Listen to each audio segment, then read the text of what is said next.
yo quiero empezar a hablar de otras teorías de conspiración. Ya. Yo te dije, vamos a hablar de un libro que se llama La Inquisición, un tribunal de misericordia. Oh. Y vamos a hablar de una loca que habla de las teorías de conspiración de los judíos para hacernos estériles a todos, para matar, viste, la humanidad. Pero para entender esas teorías, me parece a mí que hay que ir más atrás, a la mamá de todas las teorías de conspiración. A la mamela. A la mamela de la teoría. Discúlpenme, voy a tratar de ponerme lo más serio y melancólico posible. Ustedes no me han visto. Vamos a volver a hablar de la mamela más tarde. Voy a tratar de ponerme serio, ¿ok? Paciente, mano. Bueno, este se llama Los protocolos de los sabios de Sion. O los protocolos de los ancianos sabios de Sion. Y por si no saben qué es esto, no sé. Antes de meterme en todo esto de las conspiraciones, yo no sabía qué era. A pesar de que es viejísimo esto, mira. Según la enciclopedia del Museo del Holocausto en Washington, D.C., Los protocolos de los sabios de Sion es la publicación antisemita más famosa y ampliamente distribuida de la época contemporánea. Sus mentiras sobre los judíos, que han sido desacreditadas y repetidamente, continúan circulando hoy en día, especialmente por Internet. Los individuos y grupos que han utilizado los protocolos están unidos por un propósito común: diseminar el odio a los judíos. Aunque yo quiero aclarar una cosa. Muchas de las teorías que aparecen en los protocolos siguen vivas hoy, pero bien fuerte. Aunque los tipos estos no culpan a los judíos, culpan a los globalistas. Pero ya vamos a hablar de eso. Y por eso para mí, cada vez que alguien dice globalista, yo escucho judío. Porque es imposible no hacer la comparación. Porque todo esto viene, ya vas a ver, de los protocolos. Los protocolos es totalmente una obra de ficción. Está escrita intencionalmente para culpar a los judíos de una variedad de males. Los que la distribuyen afirman que documenta una conspiración judía para dominar el mundo. Pero la conspiración y sus presuntos líderes, los sabios de Sion, nunca existieron. Hablemos de los orígenes. Mira, en 1903, parte de los protocolos de los sabios de Sion fueron publicados por entregas en un diario ruso, el Smania.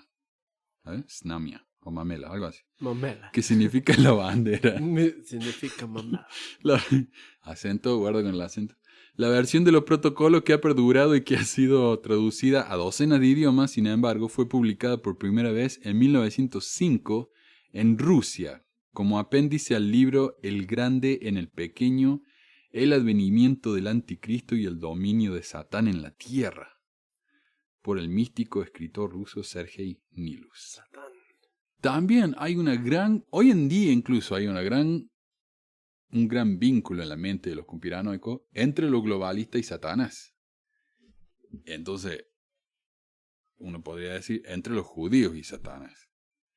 El libro de los... Bueno, en la próxima este va a ser un tema largo, así que lo vamos a hacer en dos partes. Pero en la próxima vamos a hablar de cómo los judíos supuestamente inventaron el comunismo. Entonces lo hicieron para sacar a la gente, para que la gente dejara de creer en Dios y hacernos a todos ateos, que en la mente de un cristiano es lo mismo que ser satanista. O sea, soy satánico yo. Claro, somos todos satánicos. Y sí, es todo un cabal. En inglés se dice cabal. Y creo que en español se dice cabale. ¿Cabal? Cabale, no, cabal significa completo, ¿verdad? Pero cabale es un grupo secreto. Ah, mira. Y curiosamente la palabra cabale viene del libro de la Cábala, que son los estudios judíos sobre la Biblia. ¿Cábala? ¿Cábala? ¿La Cábala? Ya. ¿Tiene algo que ver con las cábalas de...? ¿No? ¿Nada que ver? ¿A qué te referís? No sé, por ejemplo, cuando vaya a jugar la pelota, en vez de entrar con el pie izquierdo a la cancha, entrar con el derecho. Es una cábala. Ah, ok. No tiene nada que ver con eso, ¿no? Y debe tener algo, ¿no?, que ver. Posible. Porque la cábala en realidad es un grupo cabal es algo completo, me dijiste en inglés. Cabal. Ya. Cabal. Después pero cabale ¿eh? Es un grupo secreto de algo. Por ejemplo, se creía que ¿cómo se llaman? Los masones eran un cabale. Los Illuminati son un cabale. Los reptilianos. Los reptilianos son un cabale. Pero todo eso viene de la palabra cábala. Y la cábala es el estudio, es un grupo de estudios judíos acerca de la Biblia. Entonces ellos van interpretando lo que dice la Biblia, lo que realmente quiere decir, bueno, los primeros 5 libros, ¿verdad? Sí. Que son el libro de ellos. Entonces tienen libros y libros y tomos así, analizando esos 5 libros de la Biblia. Y eso es la cábala. Y es un estudio muy profundo para ellos, ¿no? O sea, para mí es como estudiar quién es más fuerte, Superman o Batman. Pero Goku. Para ellos es muy... sí. Goku. Pero para ellos todo esto es todo muy secreto y muy importante y muy... todo eso. Pero claro, entonces, ¿qué tenés ahí? Que la palabra cabale, que significa grupo secreto, viene de la palabra básicamente judío. O sea, es como que le culpamos a los judíos de todas las organizaciones secretas, de ser satanistas, de ser los originadores. O sea, los judíos tienen la culpa de todo. De todo. Y quieren controlar el mundo. Mira, desde 1903 que vienen queriendo controlar el mundo y todavía no han podido. Pero en cualquier momento ya. Cualquier momento. Sí. Un par de años más y ya está. Ya está, es como la venida de Jesús. Cualquier momento, ¿eh? Sí. Ya viene. Mejor haciendo distanciamiento social. ¿De Jesús? Claro, sí. Capo, casi 2000. ¿Cuántos años llevamos ya? 2000 años ya. Distanciamiento social. Qué capo. A ver. Como te digo, sí, quieren controlar el mundo. Y en este librito, que es un librito muy, muy corto en realidad. Por eso ha sido incluido en otros libros, porque es muy cortito. Ahí ellos detallan cómo van a conquistar el mundo. Bueno, y acá dice, después de la Revolución Rusa en 1917, emigrantes anticomunistas trajeron los protocolos a Occidente. Poco después, ediciones circularon a través de Europa, los Estados Unidos, Sudamérica y Japón. La edición de Colombia fue muy importante y muy popular, y en Argentina también dio lugar a muchísimo antisemitismo. ¿Sabes que Argentina, Buenos Aires, tenía la mayor cantidad de judíos fuera de Nueva York, en el mundo? ¿Argentina? Así que sí, y por eso tuvieron, Buenos Aires. Por eso también había muchísimo antisemitismo, volaron la embajada judía, ¿viste? O de Israel en Buenos Aires. O sea, no, es jodida la cuestión. Y muchos, cuando Israel, ¿viste? Abrió las puertas a Israel de nuevo, se fueron. Muchísimos se volvieron. Comenzando en 1920, Henry Ford, no sé si escuchaste hablar. Sí, la película Ford vs. Ferrari, muy buena, para que la vean. Bueno, este es el que inventó los Ford. Henry Ford. Publicó en su diario, o sea, tenía un diario que publicaba él, se llamaba The Dearborn Independent, una serie de artículos basadas en su parte sobre los protocolos. O sea, él fue publicando artículos acerca de los protocolos, explicando por qué los protocolos eran verdaderos y todo eso. ¿Sabes que curiosamente este libro, este diario no lo compraba nadie? Pero como él tenía tanta plata, ¿viste? Él seguía publicándolo. Oh, yeah. Y fue publicando estos artículos y los juntó. Luego que tuvo suficiente, los puso en un libro que se llamaba El Judío Internacional, que eran todos los artículos que hizo él. Y se tradujo en por lo menos 16 idiomas. Tanto Adolf Hitler como Joseph Goebbels, quien más tarde fue el ministro de propaganda nazi, elogiaron a Ford y a su libro El Judío Internacional. O sea que el señor Ford, cada vez que vean un Ford, piensen que eso se fundó en parte con... Bueno, y el Volkswagen también, ¿no? Ese no era el auto de Hitler. Claro, el auto del pueblo. El Volkswagen literalmente significa el auto del pueblo. Claro. En 1921, el diario The Londres Times presentó evidencia concluyente de que los protocolos eran un plagio tosco. Y de hecho, Hitler y Goebbels sabían que era un fiasco todo esto. Pero ellos decían, a pesar de que es un fiasco, dice cosas que son tan reales acerca de los judíos que si la gente quiere leerlo, no nos hacemos problema. Y de hecho, ellos publicaron muchísimas ediciones del protocolo y se los regalaron a la gente. Todo el mundo en Alemania tenía al menos una copia de los protocolos. Y bueno, pero lo que dice acá es que el diario confirmó que los protocolos habían sido copiados en gran parte de una sátira política francesa que no mencionaba a los judíos. Se llama El diálogo en el infierno entre Machiavelli y Montesquieu, de 1864, el cual a su vez había sido una copia de otro texto, una novela escrita por el prusiano Hermann Goethe, también que inspiró a eso, ¿no? La novela se llamaba Biarritz. Alfred Rosenberg, ideólogo del partido nazi, introdujo Hitler a los protocolos al principio de los años 20, cuando Hitler estaba desarrollando sus ideas. Hitler se refirió a los protocolos en algunos de sus primeros discursos políticos y durante su carrera exploró el mito de los judíos bolcheviques, que conspiraban para controlar el mundo. Otra cosa que dice, como dije, los protocolos, es que los judíos inventaron el comunismo. Entonces, claro, hasta hoy en día escuchamos, ¿viste? Como George Soros, el Bilderberg y todos esos están controlando el mundo por medio del dinero. Claro. Y ellos son los que financian las revoluciones en todo el mundo. ¿Ves? Los problemas que hay en Cuba, financiados por los judíos. Los problemas que había en Chile, financiados por los judíos. En Colombia, los judíos. Son los judíos los que están financiando toda esta revolución en el mundo porque ellos quieren controlar el mundo. Pero como te digo, ya van 120 años y todavía no pasa nada. A lo estilo Pinky Cerebro. Sí, bueno. Y son tan eficaces como Pinky y Cerebro.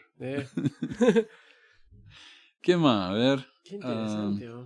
Incluso en la Alemania nazi se usaban los protocolos como libro de lectura para los chicos.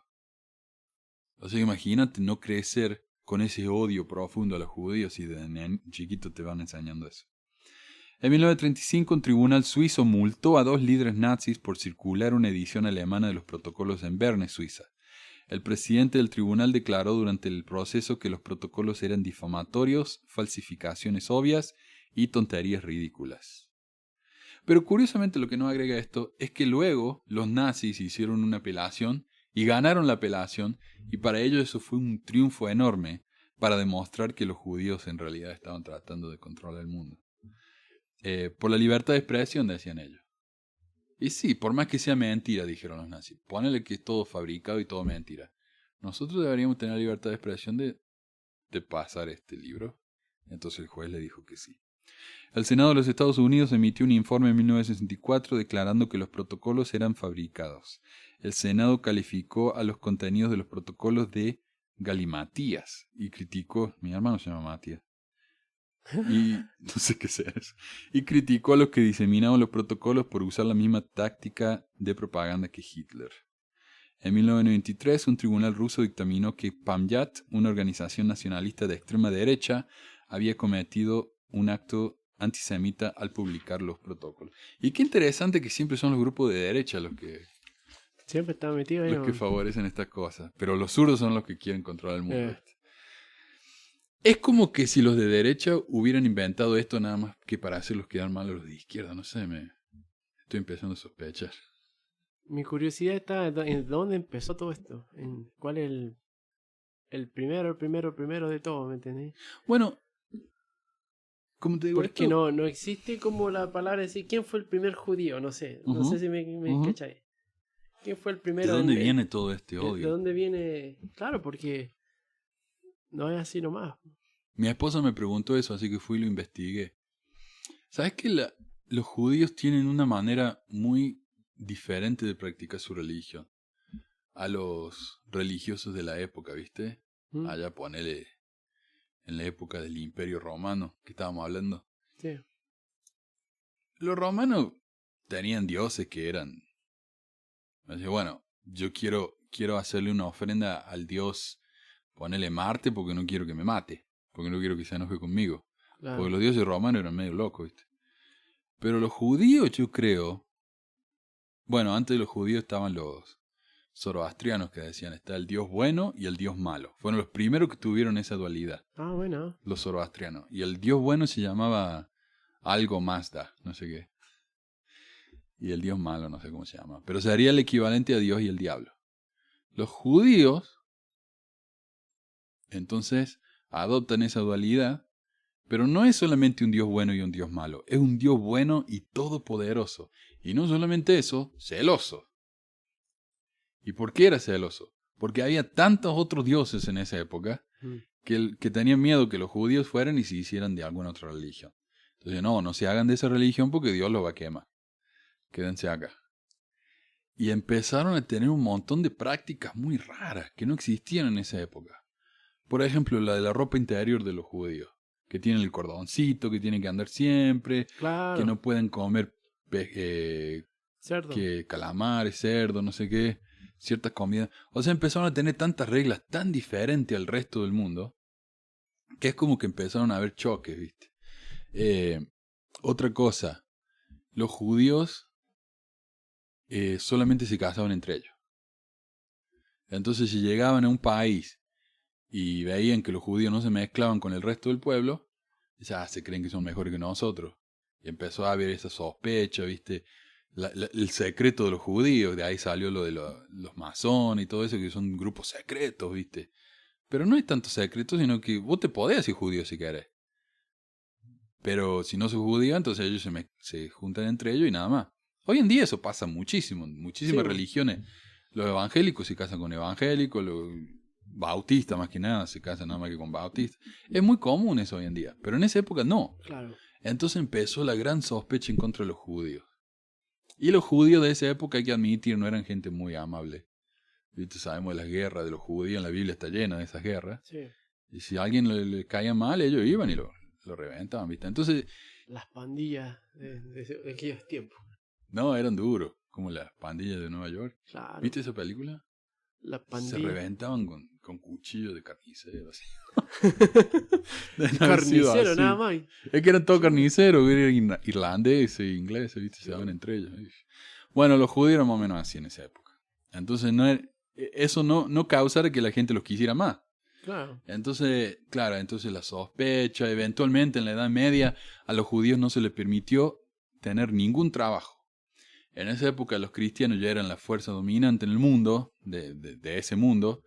Entonces ellos decían, bueno, la Biblia prohíbe la usura. Los cristianos no pueden hacer préstamos, cambios. Ya. Entonces vamos a dejar que los judíos hagan eso, porque nosotros no podemos, háganlo ustedes. Entonces los judíos empezaron a trabajar eso, que era lo único que podían hacer. El cambio de dinero, la usura. Y eran tan buenos para hacer eso, porque era lo único que los dejaban hacer, que empezaron a juntar bastante dinero.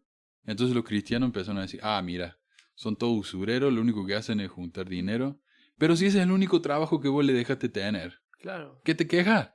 O sea, y ya en los años 1200 ya habían teorías de que los judíos mataban cristianos por diversión o por ceremonia. También vamos a hablar de eso. O sea que viene de hace muchísimo esto. Que no sea maleducado.